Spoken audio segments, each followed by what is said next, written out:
O Porto de Burela volve ser o punto de referencia do mundo do mar coa celebración da 20ª edición da Feira Monográfica Náutico-Pesqueira, Expomar.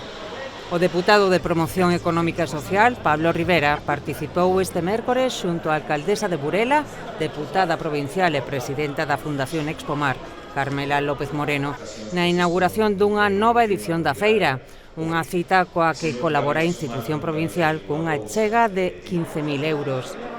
Expomar abrirá as súas portas ata o vindeiro sábado ás 8:30 da tarde na nave de redes do Porto de Burela, unha cita que aspira a superar as cifras das últimas edicións, con 5.000 metros de exposición e 400 marcas nacionais e internacionais representadas e administracións como a Deputación de Lugo.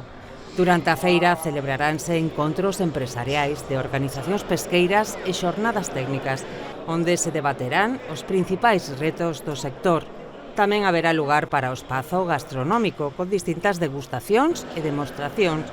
como o ronqueo dun espectacular peixe espada de 100 kilos de peso, que terá lugar xa o sábado pola mañá.